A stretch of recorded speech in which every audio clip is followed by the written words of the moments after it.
स्वागत है आपका। वक्तव्य प्रस्तुत कीजिए। जी गुरु। अस्मद्गुरुभ्यो नमः। अस्मत् परम गुरुभ्यो नमः। अस्मत् सर्वगुरुभ्यो नमः। श्री राधा कृष्णाभ्यां नमः। श्रीमते रामानुजाय नमः। लंबोदर परम सुंदर मेघदंतम पीतांबरम त्रिनयनम परमं पवित्रम उज्जैद्देवाकरिनिभोज्वल कांति कांतम विघ्नेश्वर सकल विघ्न हरम नमामि। शरीरं स्वरूपं ततो वा कलत्रं यशश्चारुचित्रं धनं मे रुतुल्यम्। मनश्चे नग्नं श्रीगुरुरङ्घ्रिपद्मे ततः किं ततः किं ततः किं ततः किं नारायणं नमस्कृत्य नरं चैव नरोत्तमं देवीं सरस्वतीं व्यासं ततो जयमुदीरयेत्। जयतु देवो देवकी नन्दनोऽयं। जयतु कृष्णो वृषणीवंशा प्रदीपा। जयतु मेघा श्यामलः कोमलाङ्गं। जयतु पृथ्वी भारिणासो मुकुन्द। कृष्णो त्वदीयपदपङ्कजपञ्जरान्ते यदेव मे विशदमानस राजहंसा। प्राणप्रयाणि शमये कफवात पित्तयेह कंठावरोधन विधो स्मरणं कुतस्ते। वरहापीडं नटवरवपुः कर्णयो कर्णिकारं विभद्रवासः कनककपिसंवेजयन्तीं च मालाम्।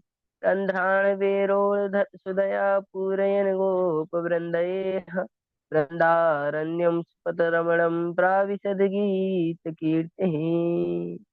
श्रीलक्ष्मीनाथसमारम्भा नाथयामान् मध्यमान् अस्मदाचार्यपर्यन्तां वन्दे श्रीगुरुपरम्पराः।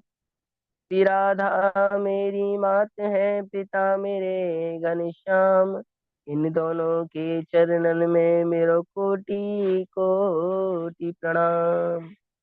चलो सखी हम वहाँ चले जहाँ वसे ब्रजराज।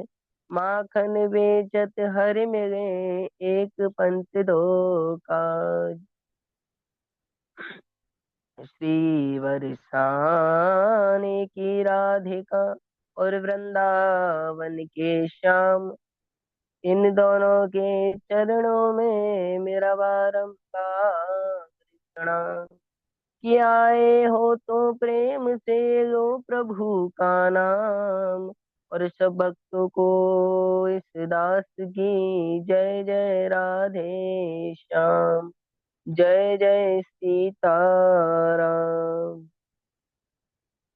आज अचित कल्याण गुणगण निधान सर्वेश्वर सर्वात्पति अकारण करुणा वरुणालय। सर्वेश्वर सर्वात्पति परात्पर पर ब्रह्म श्री कृष्ण एवं उनकी अगाधनीय शक्ति प्राण प्रया जगदीश्वरी वृषभान नंदिनी बरसाने वाली श्री राधे रानी के चरणार बिंदों में मेरा बारंबार प्रणाम एवं प्रातः स्मरणीय श्री सतगुरुदेव महाराज के चरणों में बारंबार वंदन एवं अभिनंदन एवं अनंत भगवंत कथा के रसिक श्री हनुमान जी महाराज को मेरा बारंबार प्रणाम। कथा में वो श्रवण कर रहे सभी भक्तों के हृदय पटल में विराजमान मेरे गोविंद की प्रतिमूर्ति को मेरा बारंबार प्रणाम वंदन एवं अभिनंदन। सभी विद्वत जन जितने भी कथा का श्रवण कर रहे हैं उन सभी को मेरी प्रेम भरी राधे राधे। सज्जनों, आज के इस पावन प्रसंग में प्रवेश करने से पूर्व हम अपने मन वाणी तन तीनों को पवित्र करने के लिए कुछ क्षण हरि नाम संकीर्तन करेंगे। तदुपरांत इस परम पवित्र प्रसंग में प्रवेश करेंगे।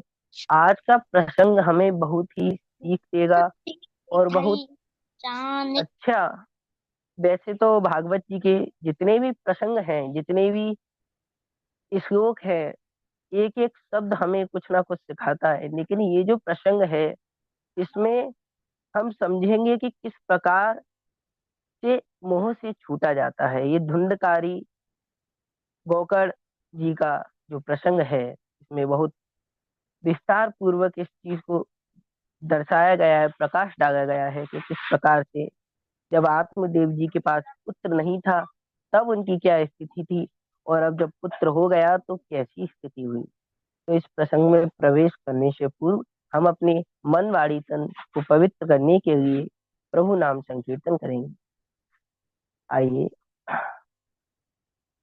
कि तू सुमिरन कर राधे राधे, तेरे कष्ट सभी मिट जाएंगे। तू सुमिरन कर राधे राधे, तेरे कष्ट सभी मिट जाएंगे। राधा के पीछे श्याम स्वयं, राधा के पीछे श्याम स्वयं, तेरे द्वार पे दौड़े आएंगे। तू सुमिरन कर राधे राधे, तेरे कष्ट सभी मिट जाएंगे। राधा बिन सूना सावरिया, राधा बिन सूनी बांसुरिया। राधा बिन सूना सावरिया, राधा बिन सूनी बांसुरिया। राधा बिन भक्ति रस सूना, राधा बिन भक्ति रस सूना। हम राधा के गुण गाएंगे। तू सुमिरन कर राधे राधे, तेरे कष्ट सभी मिट जाएंगे। तू सुमिरन कर राधे राधे, तेरे कष्ट सभी मिट जाएंगे। ब्रजमंडल की गरिमा, राधा राधा बिन प्रेम शब्द आधा। ब्रजमंडल की गरिमा, राधा राधा बिन प्रेम शब्द आधा। इतना ही कृष्ण का ध्यान धरो, इतना ही कृष्ण का ध्यान धरो। बिन राधा याद न आएंगे। तू सुमिरन कर राधे राधे, तेरे कष्ट सभी मिट जाएंगे। राधा लक्ष्मी राधा काली, मेरी राधे है बरसाने वाली। राधा लक्ष्मी राधा काली, मेरी राधे बरसाने वाली। जिस रूप में ध्यान लगाएंगे वैसा ही दर्शन पाएंगे। तू सुमिरन कर राधे राधे, तेरे कष्ट सभी मिट जाएंगे। तू सुमिरन कर राधे राधे राधे तेरे कष्ट सभी मिट जाएंगे। राधा के पीछे श्याम स्वयं तेरे द्वार पे दौड़े आएंगे। तू सुमिरन कर राधे राधे तेरे कष्ट सभी मिट जाएंगे। बोल राधा रानी सरकार की जय। बोल वृंदावन बिहारी लाल की जय। श्री सुखदेव भगवान की जय। सज्जनों, गत वक्तव्य में हमने श्रवण किया कि आत्मदेव जी के संत कृपा से गोकर्ण जी जैसे महान पुत्र होने थे, लेकिन उनकी पत्नी धुंधली की कुटिल बुद्धि के कारण धुंधकारी ऐसा पुत्र उन्हें प्राप्त हुआ।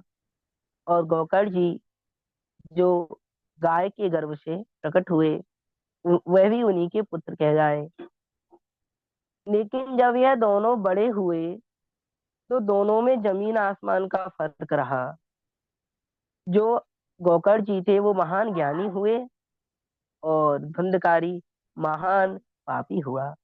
कि गोकर्ण पंडितो ज्ञानी धुंधकारी महाखगः।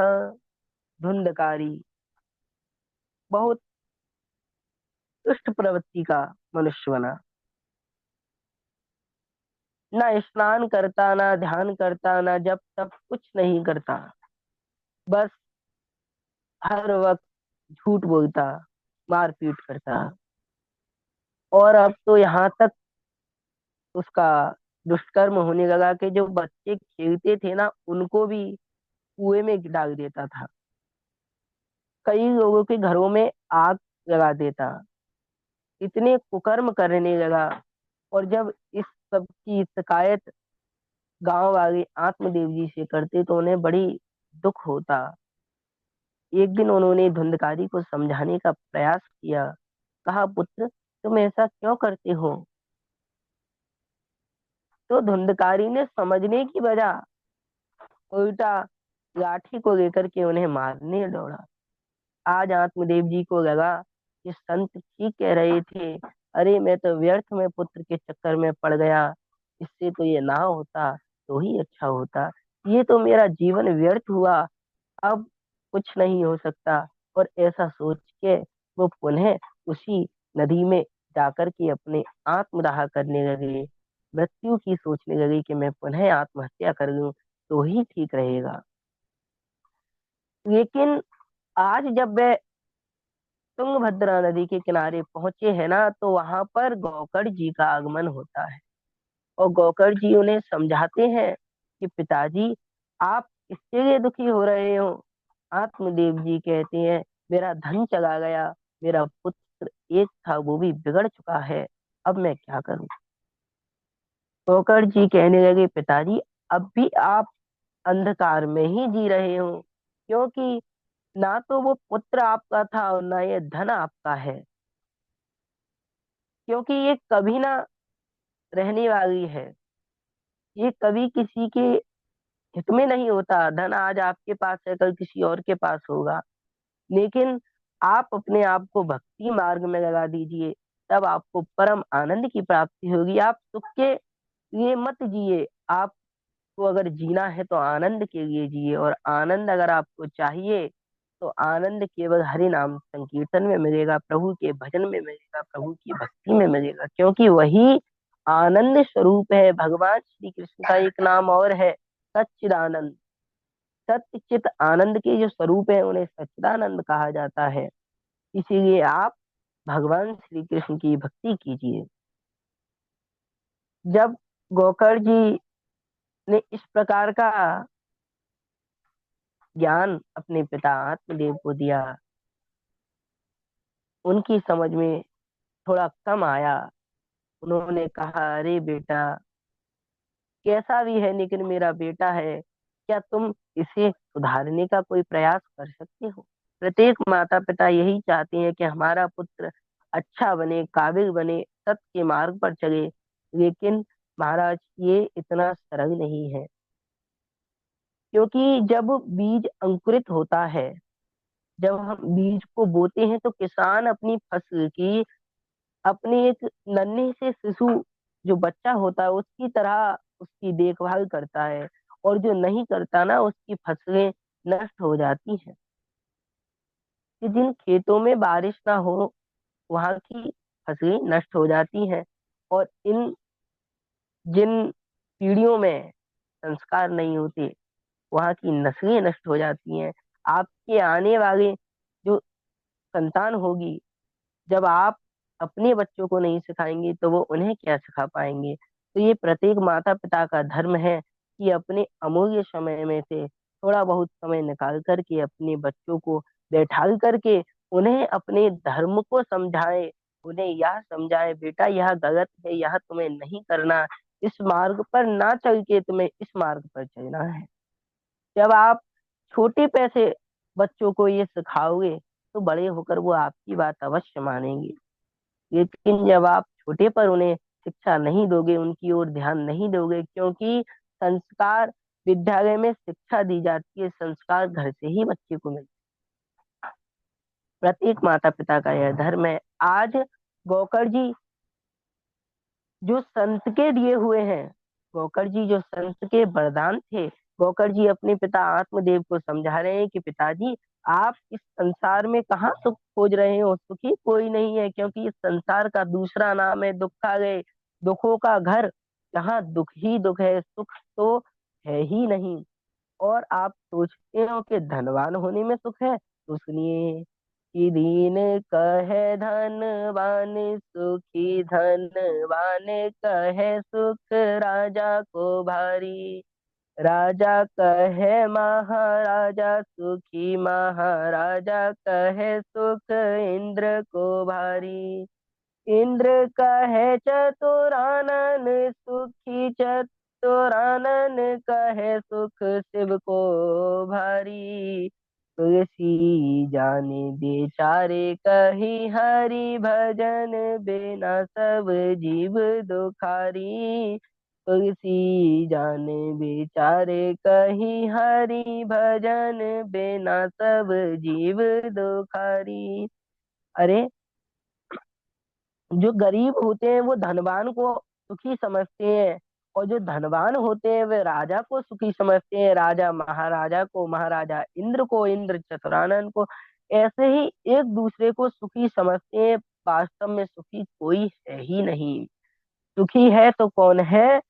संत जन कहते हैं कि कोई तन दुखी, कोई मन दुखी, कोई धन बिन रहते उदास, थोड़े थोड़े सब दुखी, सुखी राम के दास। केवल जो भगवान के भजन में लगा हुआ है वही सुखी है, अन्यथा कोई सुख नहीं है, किसी को सुख नहीं है।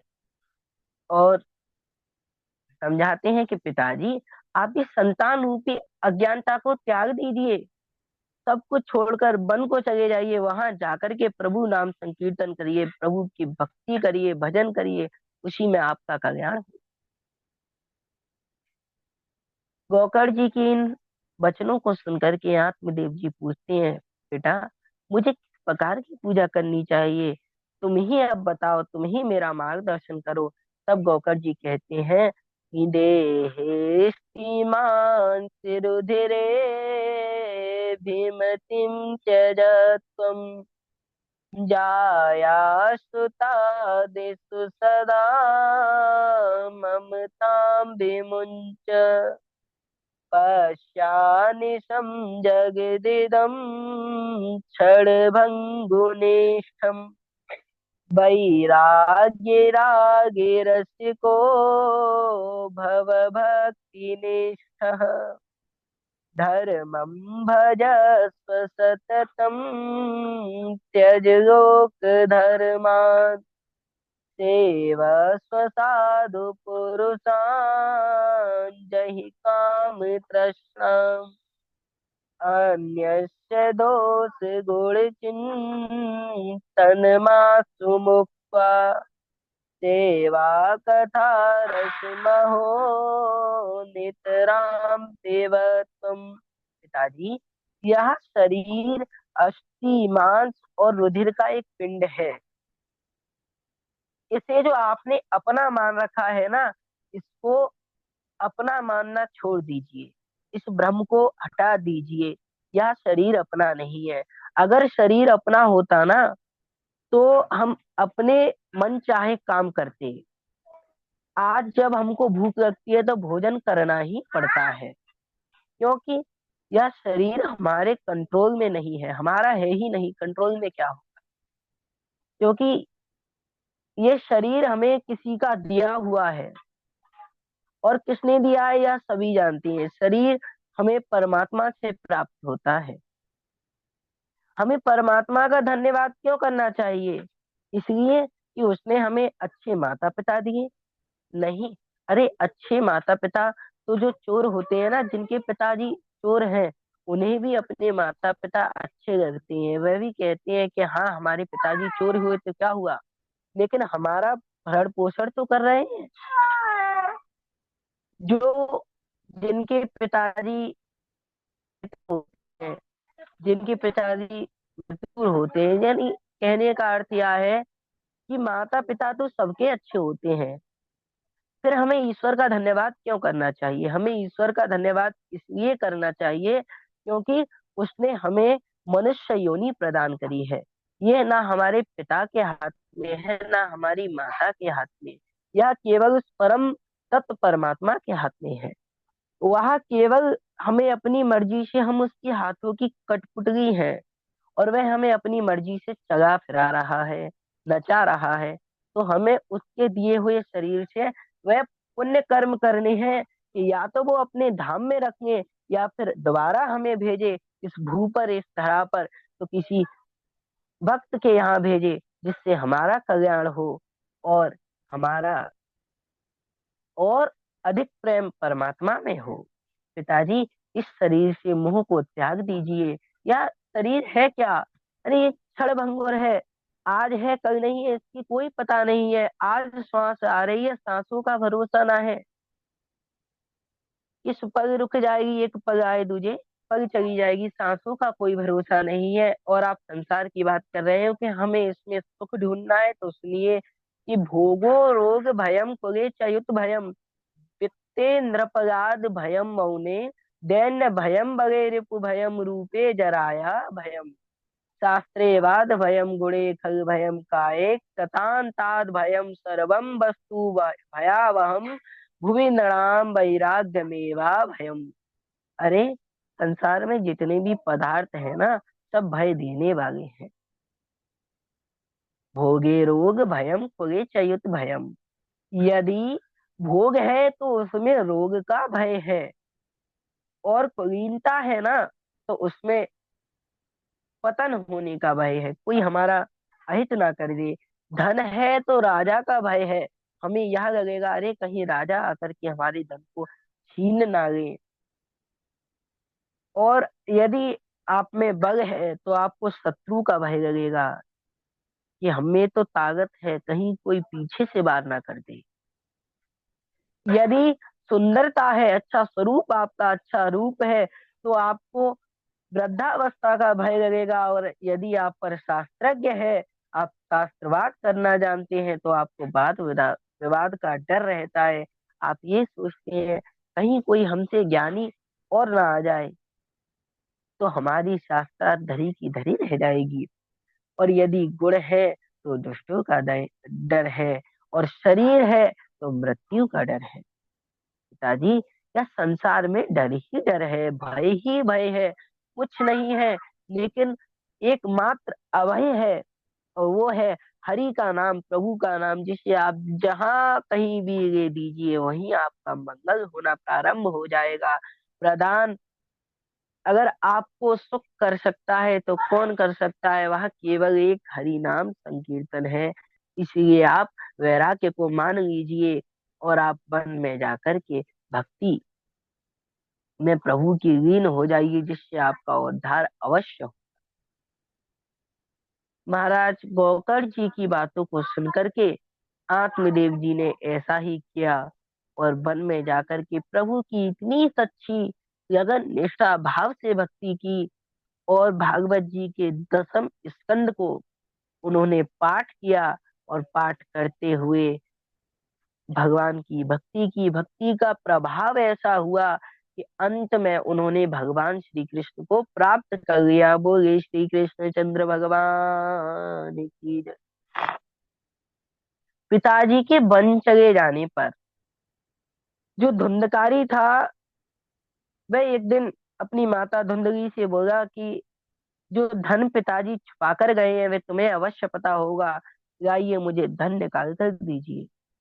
माता धुंधली ने कहा, अरे दुष्ट, तूने सारा घर मेरा बर्बाद कर दिया, अब मेरे पास तुझे देने के लिए एक कौड़ी भी नहीं है।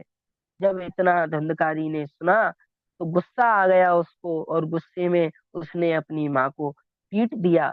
जब माँ को पीटा तो माँ का हृदय में इतना वेदना हुई। माँ सोचने लगी, अरे मेरी ही मति मारी गई थी, अगर मैं काश अपने पति की बात मान गई थी तो मेरा भी पुत्र गौकर्ण होता, ना कि ये दुष्ट होता। आज अपने आप को धिक्कारती हुई धुंधली कुएं के पास आकर के कुएं में कूद करके उसने अपनी आत्महत्या कर ली। और अब धुंधकारी जो था स्वच्छंद हो चुका था, आजाद हो चुका था। ना पिता उसे टोकने वाले थे ना माता टोकने वाली थी। गौकर्ण जी तो वन वन भटकते थे, अपना भजन कीर्तन पूजा इत्यादि करते थे, उन्हें तो घर बार से कुछ लेना देना था ही नहीं, अपने तीर्थ यात्रा में मग्न रहा करते थे। अब यह जो धुंधकारी था इसने क्या किया कि अपने घर में 5-5 गड़काओं को यह ले आया और उनका लालन पालन करने के लिए यह चोरियां करने लगा, डकैतियां डालने लगा, बहुत बुरे कर्म ये करता और उनसे धन जो अर्जित होता उन्हें ला करके गड़काओं को दे देता। एक दिन कुछ गड़काओं ने इससे कहा कि अरे आप केवल खाने का खर्चा उठाते हो, हमारे लिए जेवरात भी लेके आओ, हम तो अ, जो है गहने भी पहनते हैं, जाओ हमारे लिए आभूषण लेकर के आओ। ये धुंधकारी आभूषण कहीं ना कहीं से अपना चुरा लाया और जब इतने महंगे महंगे आभूषणों को देखा तो गड़काओं ने सोचा कि अरे यह चोरी करता है और अगर ये किसी दिन पकड़ा गया तो ये हमें भी मरवा देगा, क्योंकि सबको पता है कि हम इसके साथ ही रहती हैं। इसीलिए क्यों ना जब तक ये हमें मरवाए इससे पहले हम ही इसको निपटा दें। और महाराज गड़काओं ने धुंधकारी को एक पलंग पर बांध लिया रस्सी से और बांध करके उसके मुख पर आ, उसको रस्सी गले में बांध करके फांसी लगाकर उसे मारना चाहा, लेकिन वह नहीं मरा। तब उन्होंने जलते हुए कोयले उसके मुख में डाले। इतनी भयानक उसको मृत्यु हुई कि वह खुद सोचने लगा कि अरे ये मैं इन्हें अपना समझता था, लेकिन आज हे ईश्वर, ये तूने मुझे मेरे कर्मों की सजा जो दी है बहुत कम है। मैंने बहुत कुकर्म किए हैं, ये सजा बहुत कम है, लेकिन आज मैंने स्त्री का असली रूप देख लिया। उसने कहा कि सुधा मयम बको बचो याशाम काम नाम रसवर्धनम हृदयम छुर धराभाम देह के नाम सोचिता। स्त्रियों की बाड़ी तो अमृत के समान कामियों के हृदय में काम करती है, किंतु हृदय में छुरे की धार के समान बड़ा दुख प्रदान भी करती है। कि अहिके तो काटत मरे या चितवत मर जाए, और नारी की बोली कोई सी घायल देत बनाए।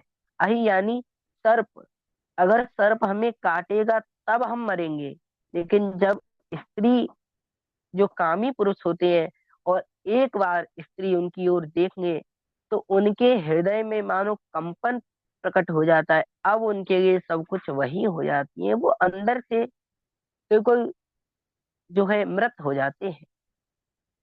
और उनकी मीठी मीठी जो बातें होती हैं, मानो उनसे अगर भगवान भी आकर कहे ना कि यह तुम्हारे लिए फायदेमंद नहीं है, नुकसान है, हानिकारक है, तो वे नहीं मानेंगे। भगवान से भी कह देंगे अरे आप चले जाइए, आपको क्या पता। ये होता है महाराज कामी पुरुषों का। ऐसा धुंधकारी की मृत्यु गड़काओं द्वारा हुई, और उन्होंने उसको मार करके एक गड्ढा खोद करके उसमें डाल दिया, गाड़ दिया। और जब सबने पूछा तो कह दिया कि हमारे पति बाहर गए हैं काम कर, धन कमाने गए हैं, कुछ ही दिनों में लौट आएंगे। इधर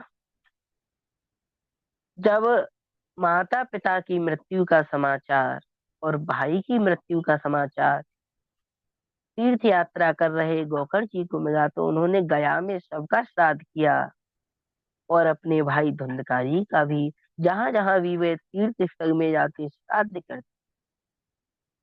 एक दिन वह घूमते हुए अपने ही गांव में आ पहुंचे, और जब अपने गांव में आए और उन्होंने सोचा कि अरे अब क्या गांव वालों को मैं परेशान करूं, तो वे अपने घर के बाहर ही अपनी बिस्तर लगा करके सो रहे थे कि रात्रि के समय वायु रूप में धुंधकारी प्रकट हो गया, और कभी उन्हें आवाजों से डराता, तो कभी भीड़ बनकर आता, तरह तरह के करतब उन्हें दिखाने लगा, डराने लगा। जब गोकर्ण जी ने यह देखा, गोकर्ण जी समझ गए यह कोई दुष्ट आत्मा है जिसे अभी तक मुक्ति नहीं मिली।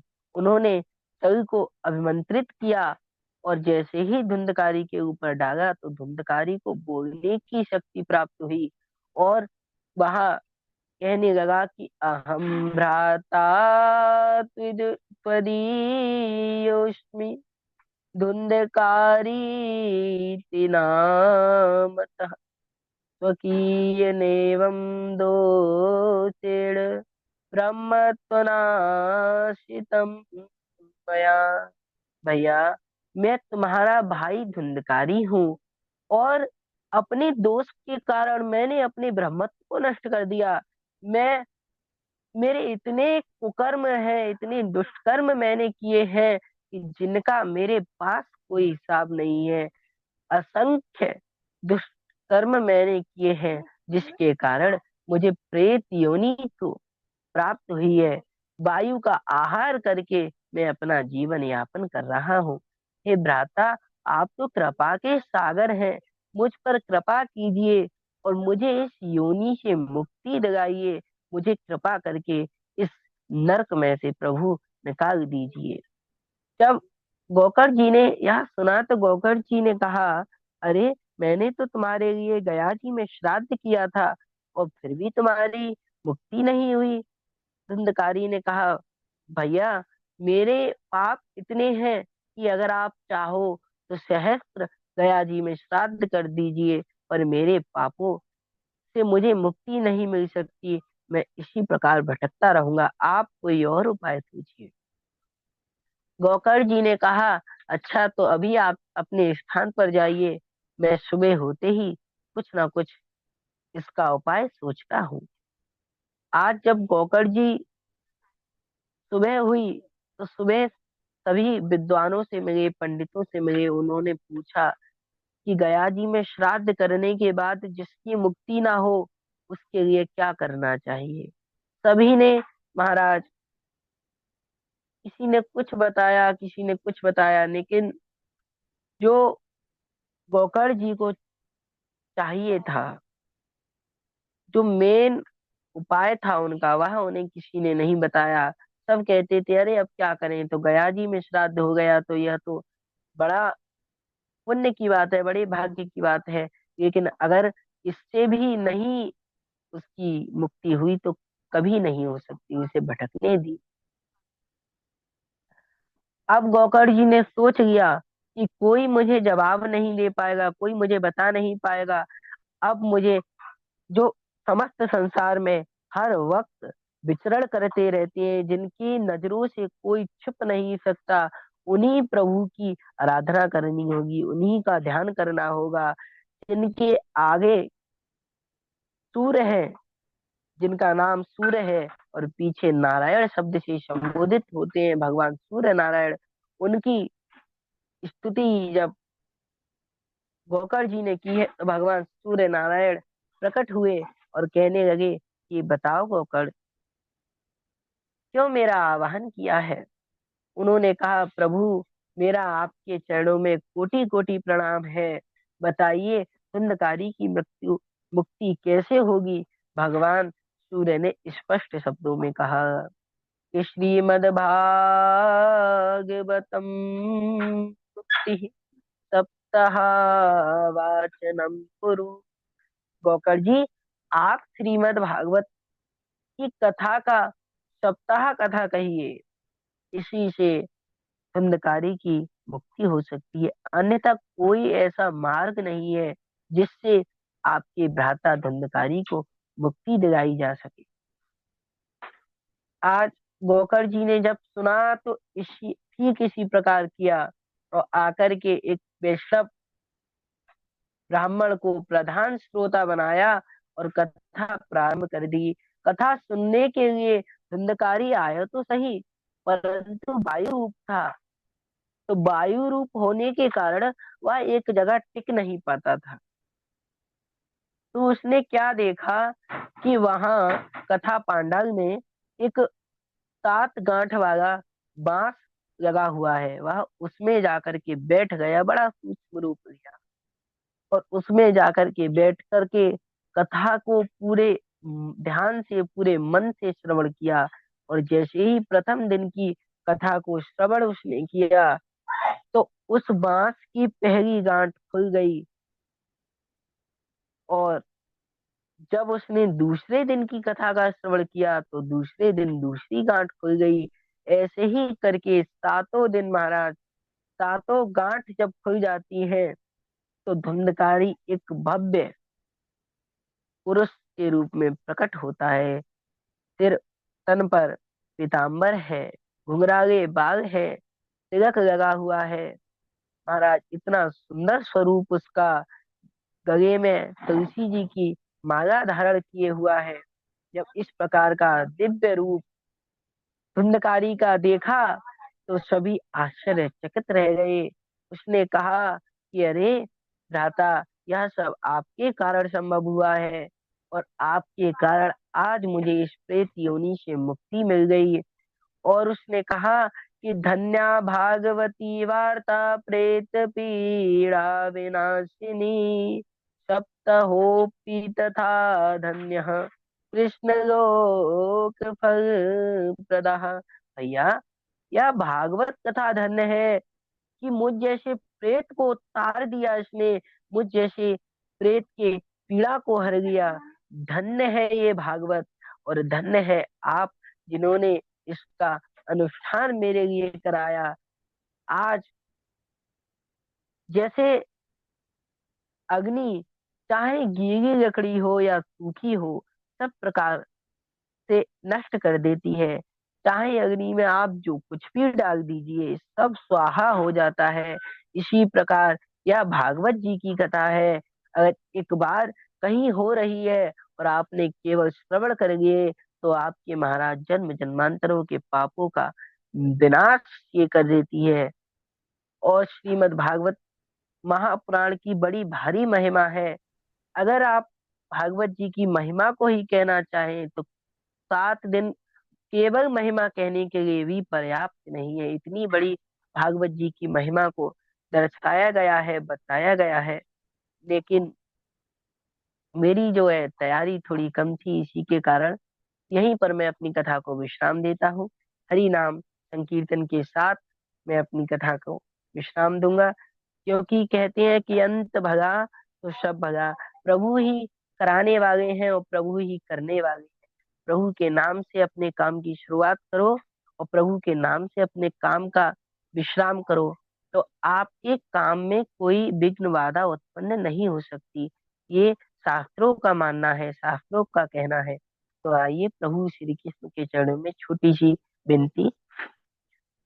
सुनो श्याम प्यारे, ये विनती हमारी, तरसती है अखियाँ दरस को तुम्हारी। सुनो श्याम प्यारे, ये विनती हमारी, तरसती है अखियाँ दरस को तुम्हारे। कोई रूप लेकर अब चले आओ, नहीं तो निकल जाए जान ये हमारी।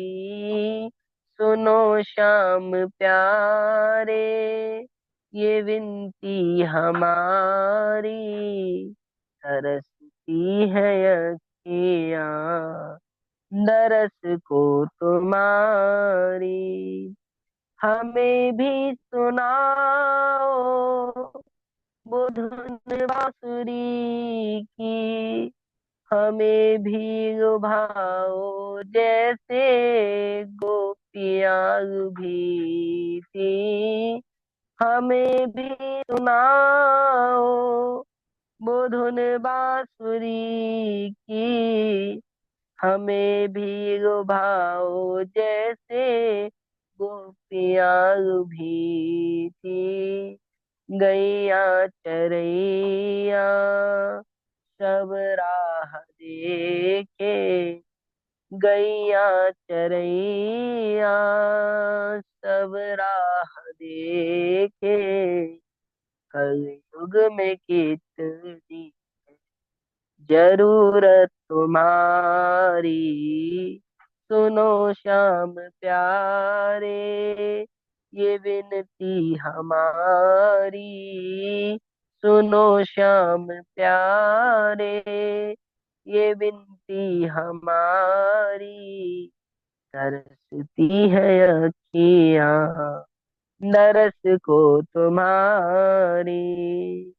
फिर कोई यशोदा मैया डांट ना लगाए, फिर कोई लल्ला कान्हा मखना चुराए।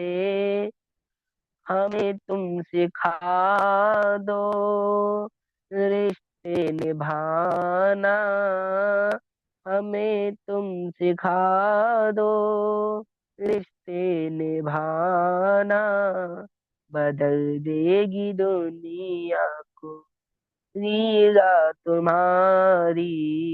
सुनो श्याम प्यारे, ये विनती हमारी, तरसती है अखियाँ दरस को तुम्हारी, तरसती है अखियाँ दरस को तुम्हारी। राधे राधे। बहुत बढ़िया, बहुत बढ़िया। आशु, बहुत अच्छा तरीके से आप अब प्रभु की कथा को गाते हैं। बहुत आनंद आया। द्वारिकाधीश भगवान की कृपा बनी रहे बांके बिहारी लाल की। बहुत अच्छा। सब बड़े प्रसन्न है आपके वक्तव्य से। धन्यवाद गुरुजी। वो थोड़ा जो है जुकाम की कारण हम नहीं हाँ आगे की हाँ। कथा कर पाए। हाँ हाँ, वो समझ में आ रहा था, हाँ थोड़ा स्वास्थ्य आपका। बहुत अच्छा। जी। ठाकुर जी कृपा बनी रहे। बस इसी